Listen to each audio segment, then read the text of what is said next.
Hi, my name is Encarnacion, and I will be reading Professional English in Use of Medicine, chapters 5 to 13.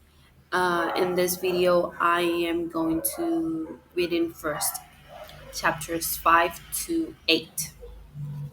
So, to start, chapter 5, the topic is Medical Practitioners Part 1.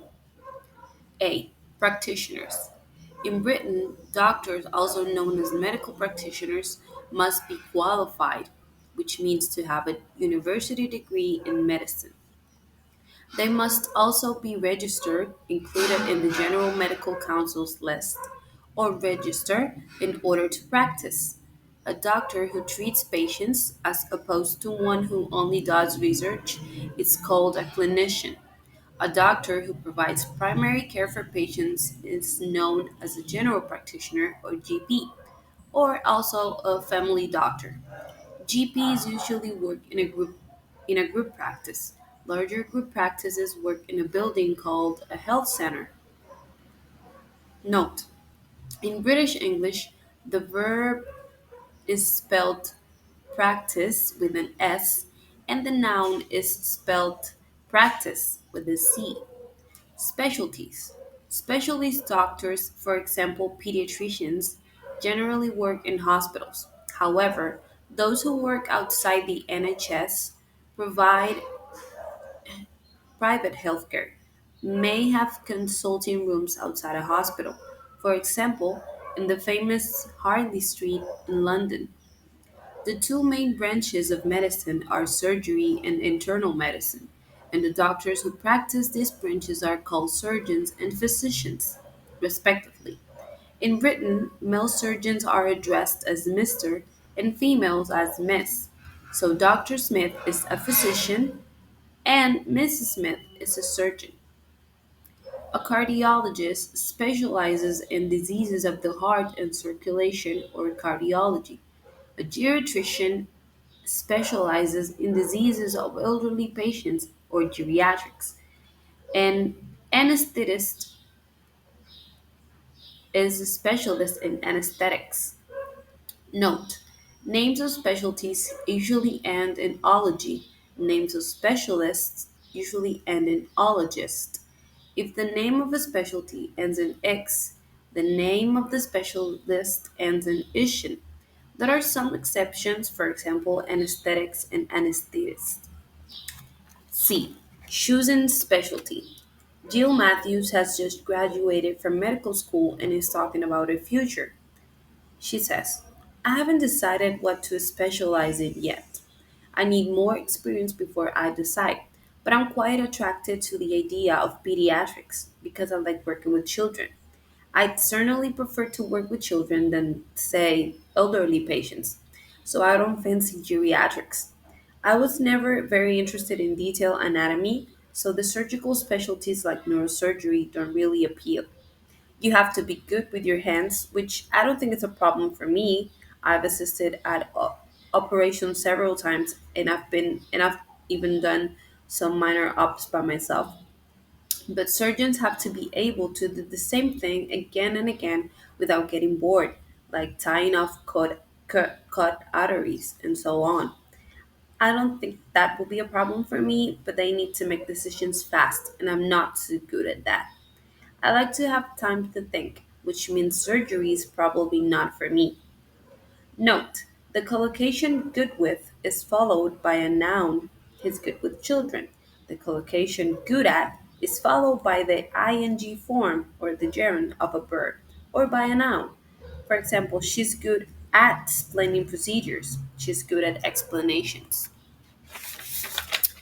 Chapter 6: Medical Practitioners, Part 2. Hospital staff. The people who work in any type of workplace, including hospitals, are called the staff. The medical staff in a British hospital belong to one of four main groups: a pre registration house officer, PRHO, or house officer, is a newly graduated doctor in the first year of postgraduate training. After a year, he or she becomes a registered medical practitioner. In the current system of training, the foundation program, the name for these junior doctors is Foundation Year 1 Doctor, FY1. Number two, a senior house officer, SHO, is in the second year of postgraduate training. The title is now Foundation Year 2 Doctor, FY2, but the old terms senior house officer and SHO are still used. 3. A specialist registrar, SBR, is a doctor who has completed the foundation program and is training in one of the medical specialties. There are also some non training registrars, which are doctors who have completed their training but do not wish to specialize yet. Number four, a consultant is a fully qualified specialist. There may also be some associate specialists, which are senior doctors who do not wish to become consultants.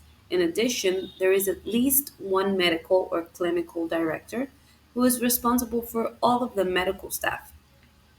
B. Medical teams. Consultant physicians and surgeons are responsible for a specific number of patients in the hospital.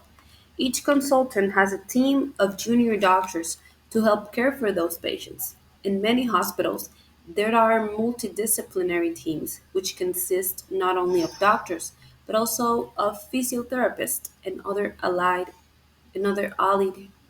health professionals. When patients enter or are admitted to the hospital, they are usually seen first by one of the junior doctors on the ward, where they will receive treatment and care. The junior doctor clerks them, which means that takes their medical history, and examines them. Sometime later, the registrar also sees the patients and may order investigations or tests, for example, x-rays or an EKG, make a professional diagnosis, and begin treatment. The consultant usually sees the new admissions, people who have recently been admitted to the ward, for the first time on one of the regular ward rounds, when the management of the patient is discussed with the registrar. Consultants also decide when a patient is ready to be discharged, which means to be sent home.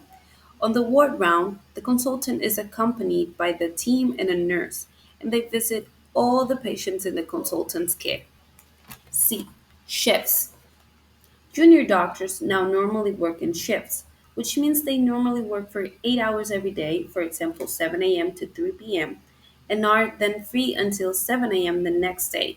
After a week, they change to a different shift, for example, 3 p.m. to 11 p.m. or 11 p.m. to 7 a.m. The alternative system is to work from 9 to 5 every day and to take turns to be on call, which means to be available to return to the hospital if necessary, from 5 p.m. to 9 a.m. the next day. Days on call are set out in a rota or a list of names and times. Doctors on call carry a radio pager or bleeper, a device which makes a noise when someone is trying to contact them. Chapter 7. Nurses. Nursing grades. Nurses working in a hospital have the following grades. Student nurse is a nurse who is still in training. Staff nurse is a nurse who has completed the training course. Charge nurse is a more experienced nurse who is in charge of or responsible for a ward or department. Nurse manager is a nurse who is in charge of several wards. Note: the old term sister is still used sometimes for a female charge nurse. A female nurse manager may be called matron. Support workers. The clinical support worker who has done a short course and obtained basic qualifications, and the nursing auxiliary who is usually unqualified, both assist nursing staff. There may also be ward clerks whose duties include making sure patients' notes and information are up to date and answering the telephone. A specialization. Like doctors, nurses can specialize. A midwife has specialized from the beginning by doing a course in midwifery, the management of pregnancy and childbirth. District nurses visit patients in their homes.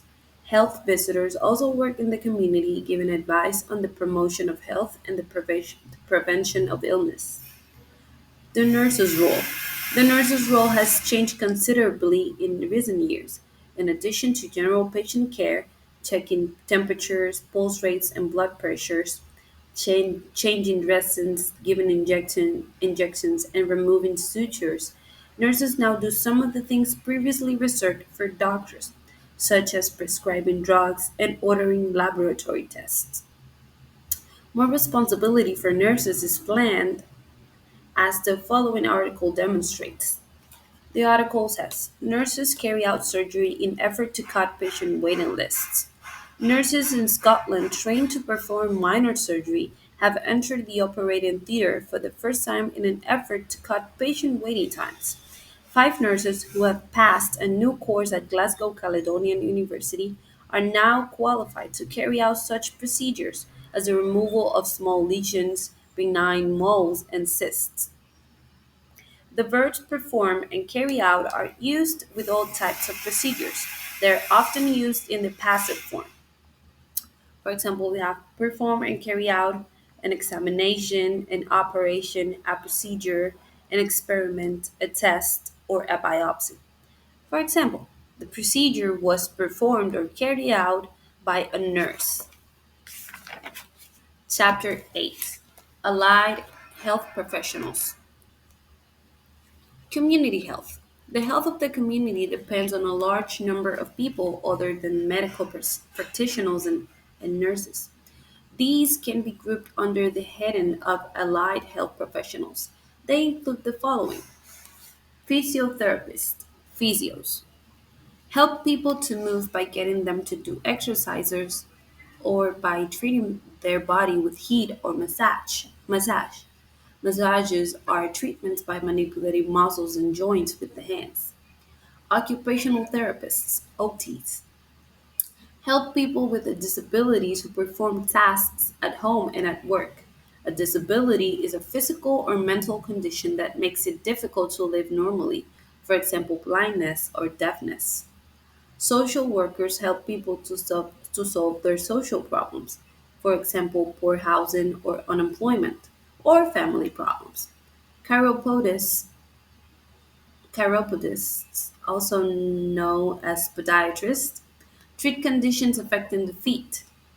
Technicians.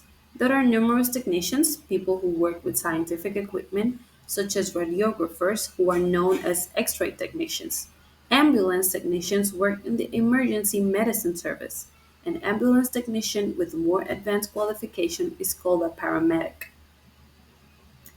Prosthetists and orthotists. Prosthetists and orthotists provide care for anyone who needs an artificial limb, a prosthesis, or a device to support or control part of the body, an orthosis.